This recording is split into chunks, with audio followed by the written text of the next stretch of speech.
We have Betty and Bill. Betty and Bill are joining us online. Thank you all for being here. If you have any questions, put it in the chat. Okay, we've got a really interesting text in front of us today. It could almost be divided in half. And let me just start by reading it, okay? The Passover of the Jews was near, and Jesus went up to Jerusalem. In the temple, he found people selling cattle, sheep, and doves, and the money changers seated at their table. Making a whip out of cord, he drove all of them out of the temple, both the sheep and the cattle. He also poured out the coins of the money changer and overturned their table. He told those who were selling the doves, "Take those things out of here. Stop making my Father's house a marketplace." His disciples remembered that it was written, "Zeal for your house will consume me." The Jews then said to him, "What sign can you show us for doing this?" Jesus answered them, "Destroy this temple, and in 3 days I will raise it up." The Jews then said, "This temple's been under construction for 46 years, and you will raise it up in 3 days?" But he was speaking of the temple of his body. After he was raised from the dead, the disciples remembered that he had said this, and they believed the scripture and the word that Jesus had spoken. All right, that ends our reading for this week. Let me start by asking you, do you have any questions from the video or the reading that you want to make sure we cover while we're here today? How long was his ministry? That's a good question. I'm actually going to ask you that in a minute. Yes, Beryl. When you gave your explanation about why all of those services were in the temple, it made Jesus look rather strange and fanatic. Just wanted to Okay, so throw that out there. in case you didn't hear, the comment was that when I explained why there were cattle, sheep, money changers, doves in the temple area, it made Jesus look rather fanatic. Yes, and I think that's a good. Maybe a better word, but it made his actions look Extreme. Yeah, okay. Extreme, yeah. So the word zeal that the disciples remembered from the 69th Psalm is an interesting term, right? There are zealous folk who are zealous in a good way, and then there are zealous religious zealots that, when we hear that phrase, it makes us think of extremists of some sort. And it's a good question. How do you see Jesus here? It would appear that the Jews who asked him why he was doing that saw him as being a zealous zealot of some sort, a fanatic perhaps. So the question is, how do we see it, and what's the whole purpose here? That's a good comment. All right, I have a question for you.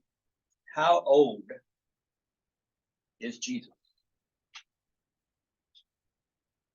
I don't know. That only age I remember growing up was 33. Okay. For some reason, that was always what was told. You know, it was 33. All right. He couldn't have been 33 for his whole life, but. So let's make it easier. How old was Jesus when he was born? Okay. Yeah. And then what? Okay, so that's a double-layered question, right? Obviously, he's a newborn. But on the other hand, John's gospel begins with what's called the prologue, that begins, "In the beginning was the Word, and the Word was with God, and the Word was God. The same was in the beginning with God. All things came into being through him. And apart from him, nothing came into being." And then down in verse 14, "And the Word, which had always been there, became flesh and dwelt among us." So you could say Christ was eternal. It's true. Or you could say, he was a newborn. And both are true, right? Both are true according to John's gospel. But let's get it back to normal terms. 33 is what I heard also, Shirley, growing up. Did anybody else hear a different age for Jesus? Did anyone never actually hear an age? The only age I remember was when he was in the temple reading one of the scrolls. He was 12, I think. Right. Right. We do have certain markers, right, where Jesus was on the 8th day circumcised, and then we don't have a time marker, but then he was presented in the temple when his mother had passed that period of purification after having a child. And then there's a story in Luke's gospel of Jesus at age 12. Family went to Jerusalem, and he gets separated and left behind because he's in the temple hanging out with the scholars. And yeah, so we do have periodic glimpses into Jesus at his age. So why do you think many of us learned that Jesus was 33 when he died? Basically, that's that age, that 33 signifies when Jesus died. Anybody know why we say that? You think, in other words, that number 33 meant something? Well, it's not actually stated in the scriptures. I wonder how they came up with that. Well, we'll find out, won't we? I'm just Yeah. asking you if you know. I mean, I know you're. has all anybody knowing. ever? How old he was when he was back? John. No telling. There's no telling. All right. So where? Pastor, Yes. before you go on about this, Yeah. always felt that all of this we're reading about him in the New Testament didn't cover a lot of time. And I don't think there was many years involved. Is that correct? Well, I don't know. But you know it all. I don't know if you all heard that, but I know I don't. Yeah. So no, I don't. But okay. So here's how we do the math. I'll just go ahead and throw this out there because we'll have a reason to go back and question that in a minute. Let me get the right verse for you. I think it's Luke 3:23. Jesus is kind of beginning his public ministry. And it says he was about 30 years of age. Okay. So that's the one adult Jesus time marker that we have in the synoptic gospels. You remember what I mean by the phrase synoptic gospels? Matthew, Mark, and Luke, right? Because they follow the same outline. And so syn means together, optic means seeing. So the three of those kind of see the same story. They're telling the same story more or less. John is very, very different. So we get 30 from Luke, saying that at the outset of his ministry, Jesus was about 30 years of age. All right, we add the 3. This is math, y'all, not my strong suit. We add the 3 because in John's gospel, not Luke, but in John's gospel, it seems like Jesus' ministry happened over a 3-year period because in 3 cases, the Passover is mentioned. Is Okay. he what? Is he what? The Passover is mentioned 3 times, 3 times. 3 different occasions. It's here in chapter 2. Our first verse said the Passover of the Jews was near. Okay. It happened again later in chapter 6. And then in chapter 13, again, the Passover is near, and those are the events that lead to the Last Supper.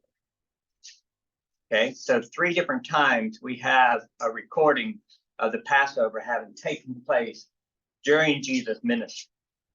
Now, Cheryl, I think you're absolutely right that there are a number of things that Jesus did, said, and was involved in that are not recorded in the Gospels. And in fact, the Gospel of John says exactly that in the last chapter. Said if we were to record everything he did and said, all the books in the world couldn't contain it. So it's whoever wrote this gospel we call John, very self-acknowledging that not everything's there. But somewhere along the line, a well-intended Sunday school teacher took the 30 years of age in Luke's gospel at the outset of Jesus' ministry, and the 3 different times that are mentioned of the Passover in John's gospel, and said Jesus was 30 setting out. His ministry was about 3 years long, so he was probably 33 when he died. And when I was a child, and you probably, we just heard that as a matter of fact.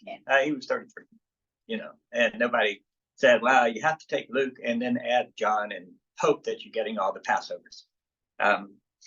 So it's not a random number entirely, but it also isn't a terribly reliable one. So the question was, how long was his ministry? And the answers, the best answer to that question, I think, is we don't know. In John's gospel, we know the Passover is mentioned 3 times. So some people conclude from that it was a 3-year term, basically, of Jesus' ministry. That's fine if you want to say that. I just don't know that John guarantees us that he's accounting for every Passover that happened during Jesus' ministry. Does the context imply that a year has gone by between the 3 mentions? Or could those It all certainly be the same? seems like it. It seems like it, yeah. They do seem to be 3 distinct Passovers, not the same one. However, in Matthew, Mark, and Luke, I think you could make the case that his ministry was about a year long. Yeah. I mean, there's no reason, like 3 mentions of the Passover in the Synoptic Gospels, for imagining that it's longer than a year. There's also nothing prohibiting it from being longer than a year. It just to make sure that the number 3 in people's minds come out of John's gospel and based on the number of times the Passover is mentioned. Okay, so it's kind of squirrely math there. At the end of our class, I want to make the case that Jesus was probably about 48 when he died. No. I do. I want to make that case. Okay. I don't know if I believe it, but I think it's just as arguable and maybe more than 33. But that's a teaser, folks. We'll see. That's, We'll see about that. that's so you don't get up and leave in the middle of class and say, I've heard all this. Okay. All right. So, so what's our story about, really? Someone, remember, you're going home and you're running into a friend of yours, and they say, well, where have you been? You say, oh, I've been to Bible study. And say, oh, what was it about? How would you summarize what our Bible study is about today? Not really Jesus' age. That's not that big of a deal. But what is this story about? Well, I don't know what the story's about, but I feel like when he went into the temple, I don't know what was going on, but his life was dealing with what was going to happen and what was supposed to be. And I thought that what I felt from him was indignation, Okay. like a father coming home and who has told his kids to keep their stuff out of the driveway over and over and over. And he drives in and there's all the stuff in the driveway and he just can't handle it anymore. And he just goes in, takes them and throws them away and gives them a talking to. I know that sounds ridiculous. No. That's how I kind of felt he must have felt when he went in, because undoubtedly before that, he had probably questioned them about doing things like that, I would think. Do you think? know. I don't know. So anyway, Yeah. I'm trying to. Yeah. You're like, oh, he was at the end of his rope. Okay. So yeah, that's great. So one way of describing what our story is about is a moment when Jesus just reaches the end of his, like you're thumping on my last nerve, that kind of a thing. And he just goes off on something. The human side. Yeah, well, Okay. I, I see it a little differently. that phrase makes me itch, but go ahead. Yes, Joanne. This is sort of the beginning of his ministry, and he's gonna straighten everybody out. And this is the way it's gonna be from now on. Okay, so this is Jesus, the reformer, Yes. straightening everyone out and just kind of laying it down pretty thick and hard right here at the very beginning. Good. Yes, Pat. Maybe he thought they were putting too much emphasis on the sacrifices and they were not getting the whole picture of why they were doing it. Oh, that's a great comment. So maybe the issue here is that they're emphasizing too much the sacrificial system as opposed to what it points to. So they're missing the point by focusing on it. That's a great point. So you've got Jesus angry and rightly so, right? This father has every reason to take those toys and donate them to Goodwill, right? And the question of the sacrificial system and Jesus reforming things from the very start. Good. What else? How else would you describe what this story is about?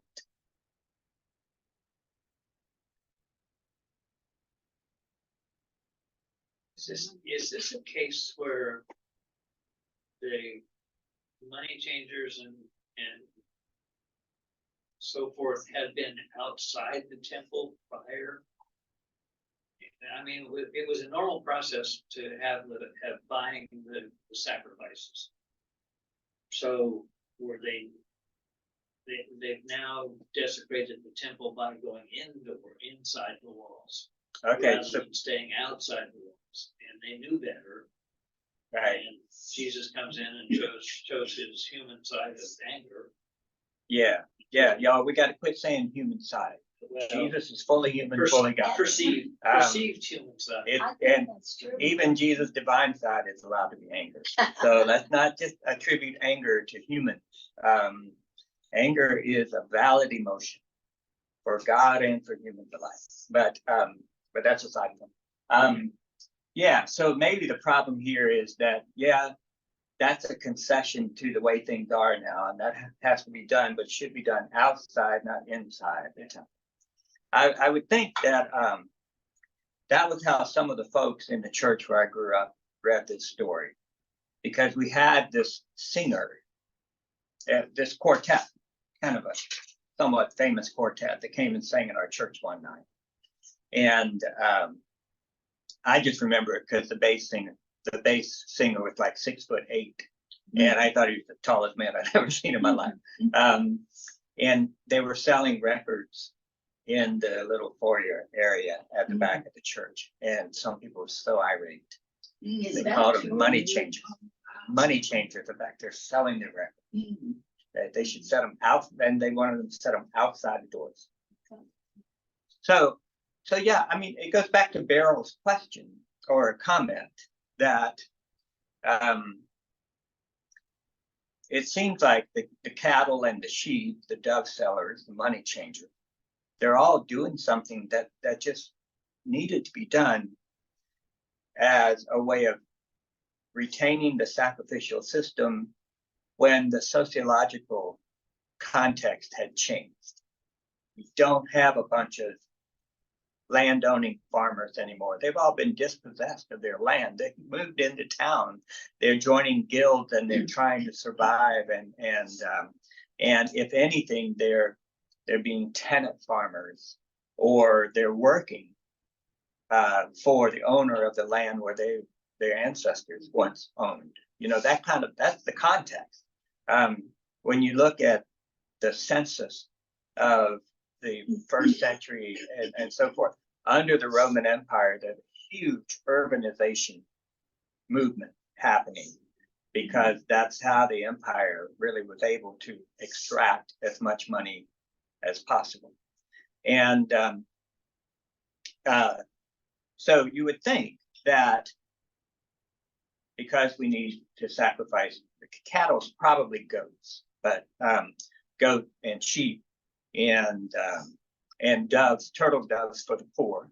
That's what Jesus' parents brought when he was dedicated in the temple as a sacrifice. And because you can't have Roman currency within the Holy Temple, you would think that this is just a concession to allow the system to work after all these changes have taken place, which would make Jesus seem a little like unreasonable. Go ahead. Well, there's also the possibility that all of this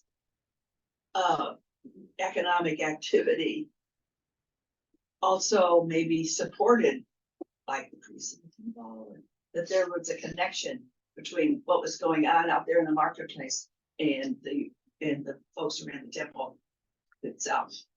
Yeah, I don't want to get nasty about it, but it does seem like this system benefited them. I guess, yeah, To some there's extent. a broader Yeah. system. Yeah. That Yeah, it would not be unusual for it would not. a You're little of right. that to feed back into supporting the, You're right. I mean, you would think a money changer that's taken Roman currency and exchanging it for temple currency. It's the exchange rate is what you get to do, right? And you want to pay yourself for sitting there all day, and you probably have to pay the priest for your space. You know what I mean? So there's overhead, as it were. So it's probably not, one-to-one currency exchange or anything. I mean, there is something like, and things always get messy when that's there. You know what's interesting about the story is we don't know why Jesus did this. That we got the criticism. You're making my Father's house into a marketplace or an emporium. Okay, so that's the criticism. And it does seem to be a matter of emphasis. You're taking your emphasis away from, well, we're a sinful people. We're in need of reconciliation with God. We're in need of forgiveness. We're in need of offering our best gifts to God. All the things that the sacrificial system represented. But it's almost just become so commodified now that it's just a racket. And I mean, I heard somebody say that the other day, that this is going to happen now to college football with the NIL and the change portal and all that stuff. And I thought, going to happen? This stuff, money's been driving these things for quite some time, right? So it could be that, Jesus walks in and just the impact of seeing the temple of the living God as this kind of bazaar was just too much. And someone finally needed to say the emperor has no clothes. This has gotten out of hand. This is not what it's about. It could be, like I say, John doesn't tell us exactly why Jesus did this. The criticism is they're turning God's house into a marketplace. In the Synoptic Gospel, Jesus quotes that we don't get the quote from, we might get the quote from Psalm 69 about zeal, but Jesus quotes a different scripture that says, my Father's house will be a house of prayer for all people. And you have made it a marketplace. So there you get a sense that something about all of this bustling activity is losing the original vision and purpose of the temple. I'll throw another possibility out to you. It could be that the sacrificial system itself is what should have been let go, as opposed to keep the system, change the process. So when you had farmers that are no longer small farmers, and the way that small farmers worship is by bringing a goat from their farm. When you no longer have small farmers, maybe the point is not to keep bringing goats, but to find other ways to express your worship. And instead, they kept the formality of the sacrificial system and just conformed all the dressings around them. It could be something like that, to where they thought they were being innovative But instead, they're not questioning fundamentally the sacrificial system's purpose. I wish John gave us a better answer to why Jesus does this. I will say this, and this will go back to the comment that Jerome made. We do have two different words that are translated temple in our story. The first comes up in verse 12, no, in verse 13, and just verse 13. In the temple, he found people selling cattle, sheep, and doves, and yada, yada, yada. That's one word for temple. Later, we're going to see the word temple in verse 19, destroy this temple, and in 3 days I will raise it up. Verse 20, the Jews said this temple's been under construction for 46 years. Verse 21, but he was speaking of the temple of his body. That's a different word. That's a different word. And some biblical commentators are guessing, and this is the best we can do in some respects, that the word temple in the beginning is kind of the common word for temple. And the last three uses are the word naon, which may refer to the inner sanctum of the temple. So if you ever go online and look at the design of the temple, you know there's that inner sanctum called the Holy of Holies. That's typically how it's called. And then, and only the priests were allowed there, and only at specified times of the year. And the tradition is, I don't even know if this is true, but they say the tradition is that they would tie a belt around the priest's waist, because the priest had to be sanctified and made holy before going in there. And if they had some kind of secret sin lingering over them, they might get struck dead. And so they tie a belt around their waist in case they had to pull them Pull out. them back out. Yeah, because you couldn't go in there and fetch them, because then you'd die. You'd be piling up dead priests all over the place, right? So they'd go in there, and that's a tradition. I don't know if that's true, but it does point to the idea that That's Judean piety very sacred. seem to have that central part is this is where the holiest presence of God is, and it kind of radiates from there. So the next section was the part where the priests and the Jewish men could be. And then you had what's called what some people call the court of the Gentiles, where women and Gentiles who worship God could be. And some people think that maybe the first reference to temple is talking about the entire complex. Mhm. And the last part is talking about the kind of holiest place where the sacrifices actually happened, where the presence of God was most strongly concentrated in their mind and so forth. We don't know. We don't know why John uses two different words. We just have to speculate. And it gets even hairier when we get down to how old Jesus is. Because that's when we're trying to guess what this temple is all about. Before we get there, Mark, yes, you just said what this temple is all about. I realize that I'm now confused about what the temple was really for.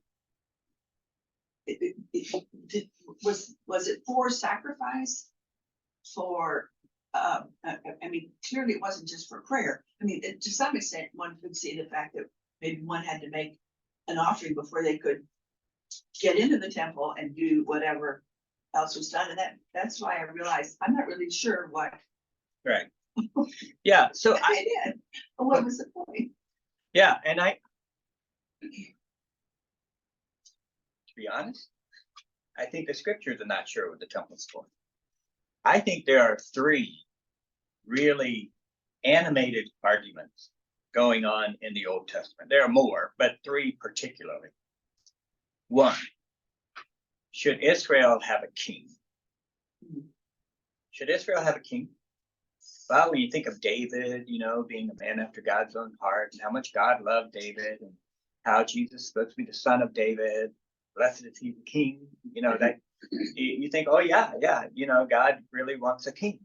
He was opposed to it. in the first God was opposed to it in the first Right. place. They had Samuel, who was a judge. God said, that's good enough. They're like, no, all the other kings, all the other nations that are threatening us and usually stronger than us, they have kings. We should have a king. And Samuel even said, look, if you get a king, you'll have a king. Think about what that means. He'll take your sons and make them go to war. And you can't do anything about it because you had to have a king, right? So Samuel seemed really opposed to it. And Samuel, speaking on behalf of God, seemed opposed to it.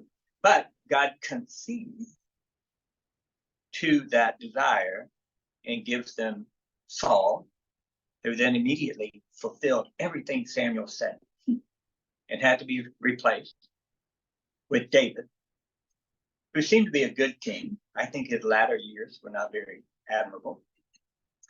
David's followed by Solomon, who, Solomon the wise. We get that. That's probably the apex of the kingdom of Israel. Solomon's son was hideous. He was the exact thing that Samuel warned them about. He was awful. And it was during that fourth king's reign that the nation broke up into the northern kingdom called Israel and the southern kingdom called Judah. So they got what they asked for. Did God want them to have a king? Not really, but God conceded, gave them a king, and even blessed them with a good king. Did God want a temple?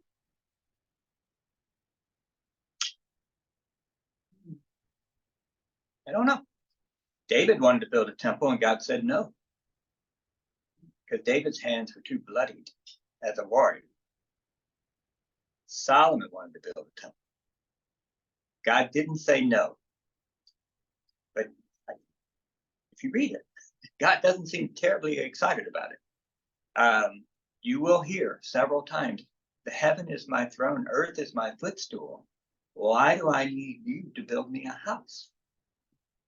But they insisted on building God a house, right? And they wanted to have a temple. So they got a temple. Solomon built this temple. Temple's destroyed later. Temple gets rebuilt to some extent. It's kind of shabby. And then Herod the Great is the one who built this magnificent temple. You want to talk about ambiguous, right? You've got somebody who's about as far from God's heart as you can imagine. This guy that slaughtered all the babies trying to kill Jesus when Jesus was born. He built a temple. He put a golden eagle over the arch going in to show that you had to pass through the symbol of Rome in order to get to the Jewish temple. Is this temple where God's presence is? I think it's ambiguous. I'm not sure that God is all for it, but it certainly was the center of Jewish piety at that time, of Judean piety at that time.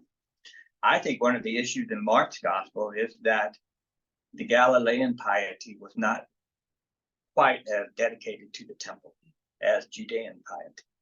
And there's a big difference there.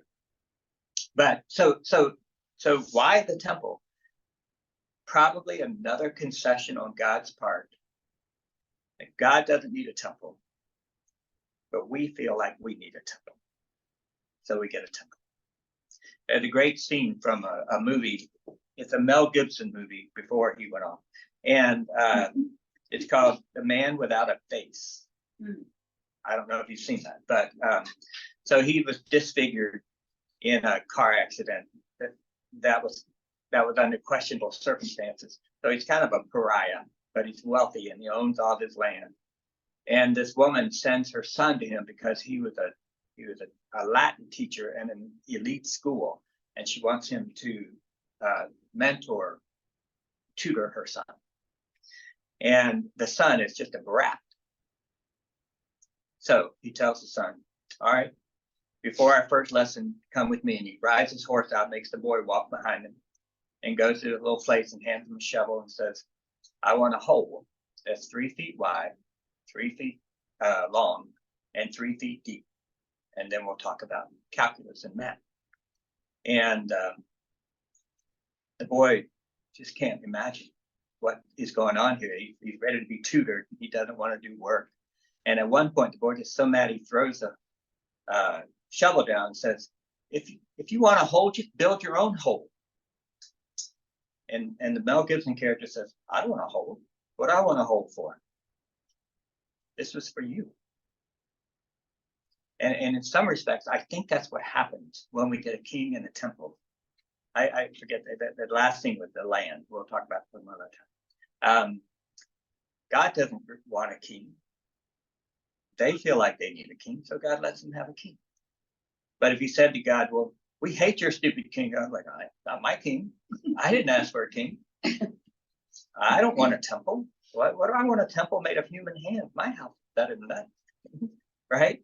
Do your best, but you can't beat what I have, right? But you say you need a temple, so build a temple. And if you don't like a temple, don't build a temple. It's not going to hurt me. I'm still God. You know, that kind of It's still causing trouble today. thing. We're dancing around it as much as we can. Betty said, I've always heard the house of prayer for all people thing referred to the money changers were set up where the Gentiles were allowed to come and pray, and they had been pushed out. And again, that the idea is that within the temple, there are several specific spaces that the least holy and least restrictive of which is the court of the Gentiles, where Gentiles and women, Jewish women, could be. And so what Betty had heard was that the money changers going in there were kind of pushing the Gentiles out. And so it couldn't be a house of prayer for all people. And again, that may be the way that Mark, Matthew, and Luke see it. But that quote is not in John's story. Yes. So if you came to the temple, did you have to bring a sacrifice in order to get in order to be able to then pray? Is Well, that the sequence? Do we know? We're getting ready for Passover. Yeah. Right? So with Passover, you bring a Passover lamb. What you do. And but if you are a shipbuilder, because your family's land was lost some time ago, and you just ended up on the coast and figured out how to work with material to make ships, you don't have lambs. Or if you're traveling, 40 miles, you may not want to drag a lamb. So when you get there, you can buy one. And it's ritually pure, I imagine, all the things that they're supposed to be. It makes sense. It's a concession to a concession. If the temple itself is a concession, this is a concession to a concession. Others would argue, and you can't get there just from this scripture. You got to kind of put it in a larger context. Others would argue that the sacrificial system itself was problematic. And you will get that occasionally from the prophets. Away with the stink of your sacrifice. They're odious to me, says God. If you don't have justice, I don't want to smell dead animals. So you got this sense that even sacrificing, while it's very important to the priest, so it's all over the book of Leviticus and Numbers, the prophets were not as attached to the sacrificial system. And in fact, called it into question, because the point is justice. And without justice, you can kill all the lambs you want, and it doesn't matter, right? So in some respects, this could be Jesus kind of continuing that strain of the prophetic suspicion about what had become of the sacrificial system in the temple. At the same time, Jesus is Jewish. And very Jewish. And his family came to the temple in Luke's gospel and made a sacrifice on his behalf after he was born, because he's the firstborn, and they were supposed to do that. So in Luke's gospel, Jesus' family is still very much bought into the sacrificial system. And in John's gospel, Jesus is observing Passover. So it's not like he's just taking all of these traditions and throwing them out the window. So we're left a little bit to speculate. is what was the problem. So we hear the story called many times the cleansing of the temple. I don't think that's a bad title. It's not, the word cleansing is not from any of the stories themselves. It's just someone's idea that that's what Jesus is doing by running all these animals and so forth out. I don't think, however, we want to use that title if we think it means that they were just being disrespectful. And Jesus is telling them, no, you have to dress up better when you come to church. Or, you can only play classical music in worship, something like that. I don't think it's a cleansing in that sense. There is something wrong here. There's something wrong here.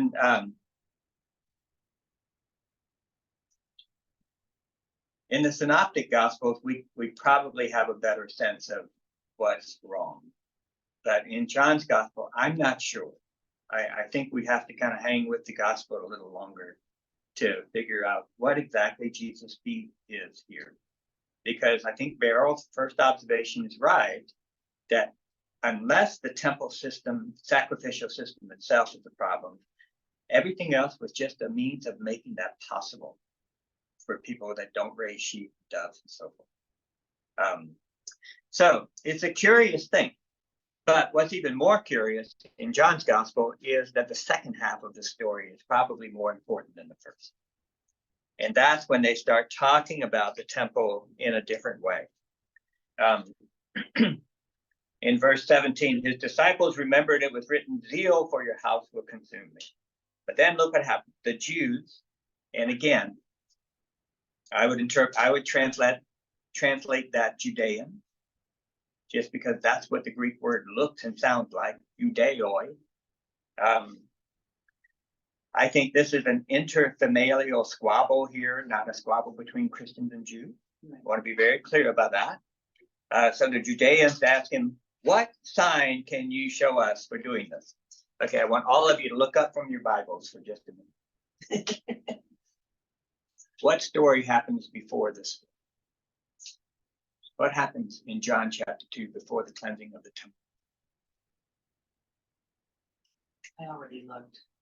I think I looked too. Is it the water for the wine? That's right. Yeah, water in the wine. That's right. The I didn't story, look just now, but I happened to.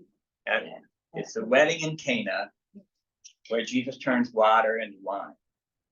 That's verses 1 through 12. Let me read verse 11 for you. Jesus did this, the first of his signs in Cana of Galilee, and revealed his glory, and his disciples believed in him.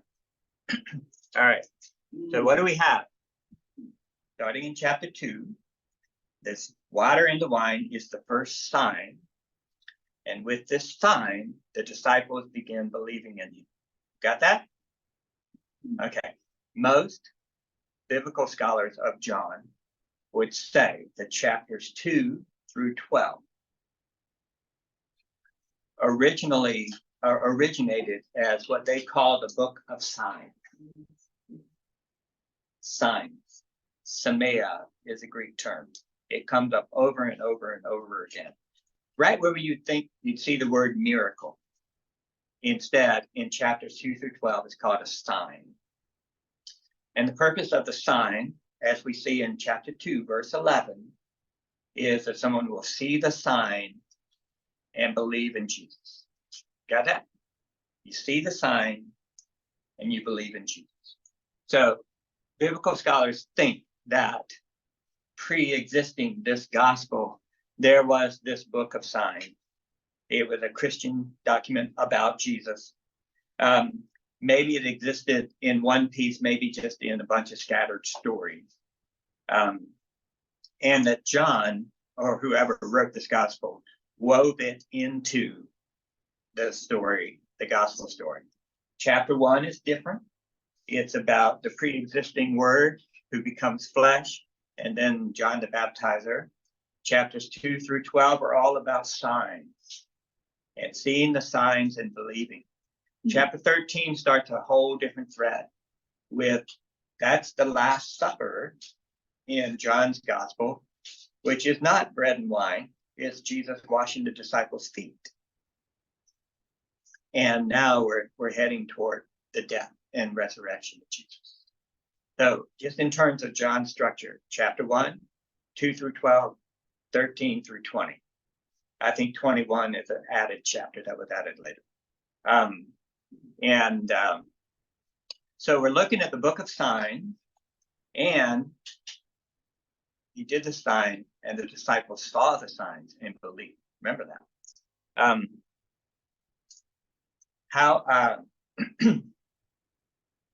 Can you think of any story that talks about seeing signs and believing as a problem? And what? As a problem. It's a problem? That's too hard of a question. All right. After Jesus is crucified, after Jesus rises from the dead, in John's gospel, he visits the disciples. They're in a room with a locked door, and suddenly Jesus enters, and they see Jesus. 10 disciples of the original 12 see Jesus. Who's missing? Thomas and Judas. Judas is out of here. Thomas is not there. I think the best translation is no longer being there. My suspicion is Thomas dropped out of the group because the death of Jesus would just put an end to everything they thought was supposed to happen. So Jesus showed up. 10 of the 12 are there. Thomas is not there. Jesus comes back a week later. And this time Thomas is there because the others had gone to Thomas and said, "We have seen the Lord." And what does Thomas say? Put my hands in his. Unless I see the print in his hands and touch the thing and wound his signs, I will not believe. And Jesus shows up. Thomas is there. He looks at Thomas and offers his hand.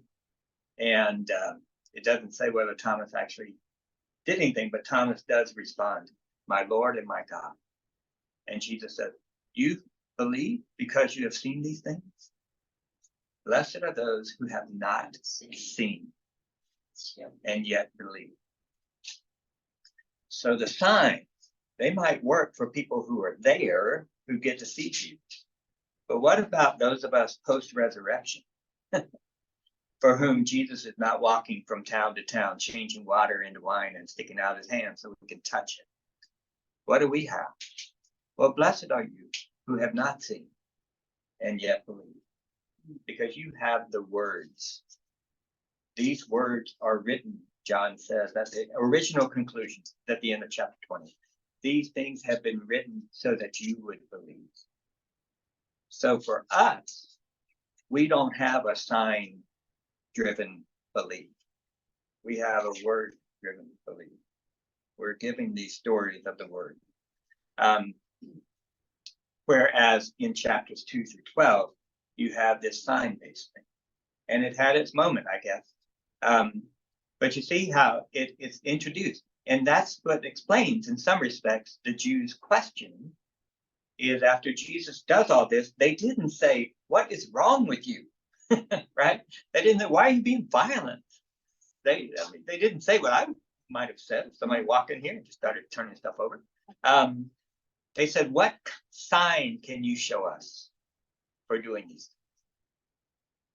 This is the book of signs. So whoever cultured these stories along the way, they were oral for a while and so forth. For them, signs were everything. And so this is a reasonable question. What sign can you show for doing something outrageous like that?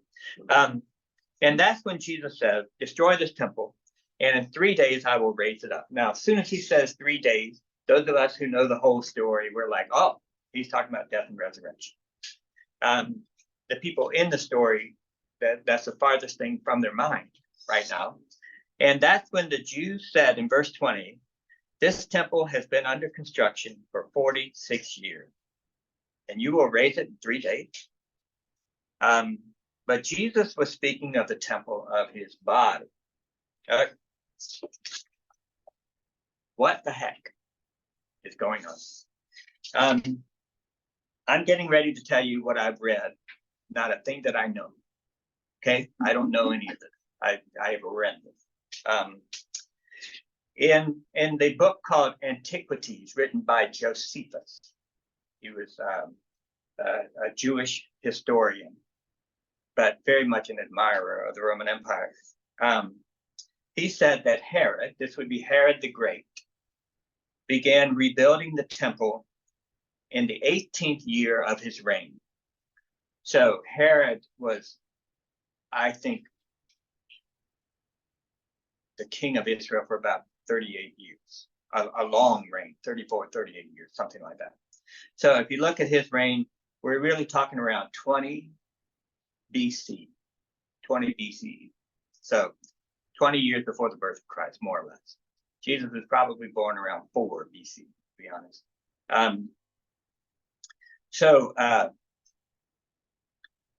If Herod started in the 18th year of his reign around 20 BC, the thing that we're reading now, these Josephus and others say would have been about 26 AD. So in that sense, Jesus would have been close to 30 something. If Jesus was born around 4 BC, and that's based on a number of events that were happening around the birth of Jesus. That you'd be around 30-ish or so at this point. But when Josephus is talking about the temple, it's not always clear what it was that took 46 years to build, or what it was Herod was building during that time. The inner sanctum of the temple, the naos, remember that's the Greek word that's used in verses 19, 20, 21. That took about 1.5 years to build. It's the big wall and stuff around it that took longer because it was interrupted by wars and, funding shortages, things like that. So it's kind of hard to know where this number comes from. It took 46 years to build this temple. That might have been just a general reference to the length of time from the time the first stone was laid to the time someone said, we're done. Interrupted as it was and all of that. The reconstruction was suspended in 26 AD, just when it was almost complete. I want to make sure I attribute this correctly. And I don't have the attribution here.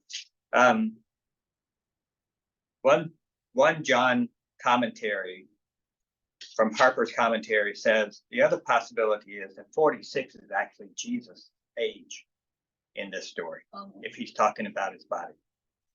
And so 3 years later, at the crucifixion, he'd be about 49, which is 7 times 7. Mm-hmm.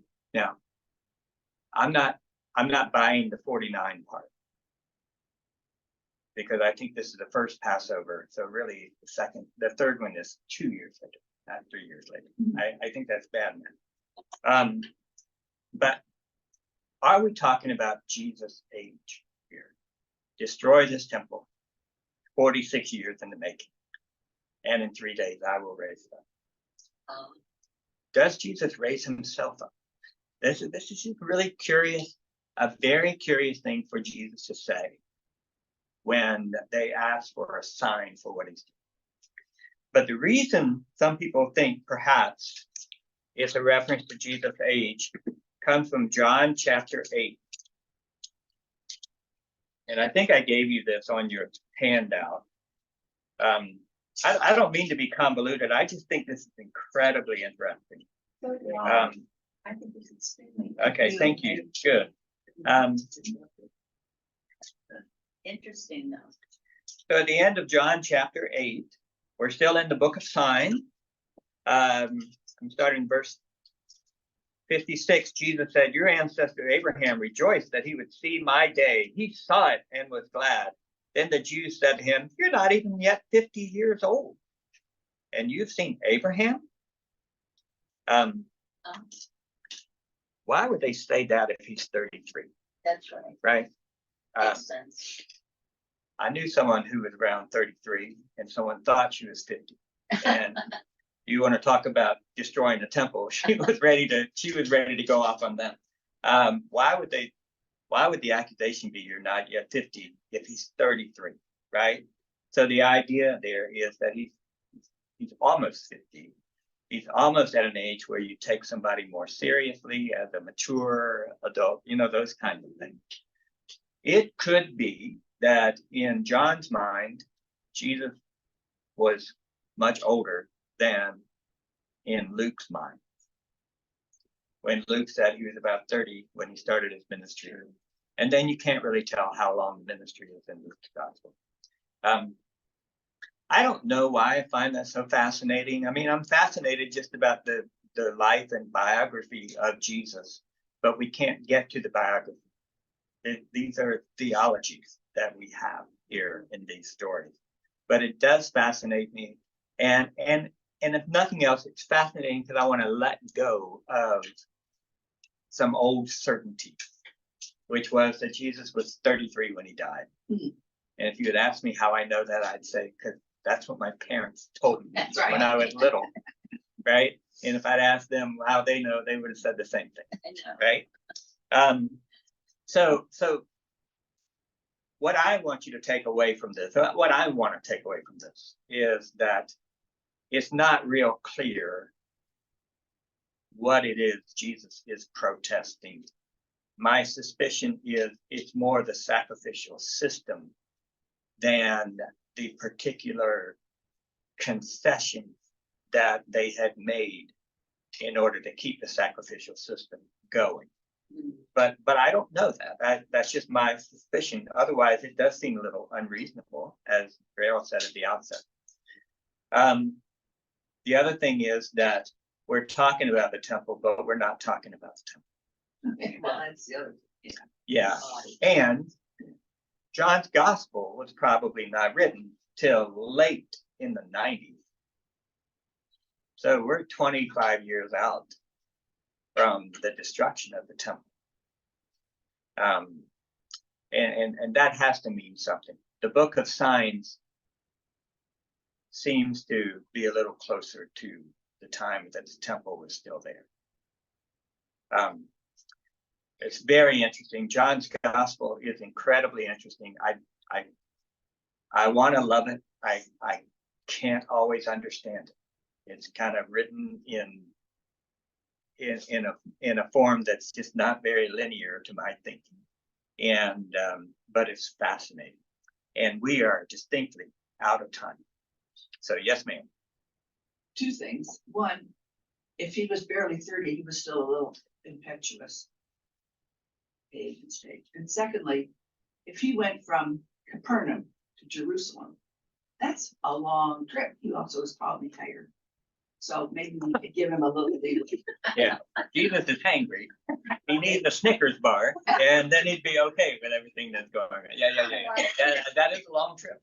No question about it. Long trip. Um, They didn't have high speed rail, or anything, right. you know? But this is the nature of a pilgrimage. It's a long. The time and space is everything in a pilgrimage. And yeah, it's very interesting. And I'm imagining this as a pilgrimage. Yeah. Because he's going to Jerusalem, to the temple around Passover. Okay, I have to stop to honor your time. Thank you, Bill and Betty, for joining in. Betty, I think I covered your last comment along the way, so thank you for that. And thank you to everybody.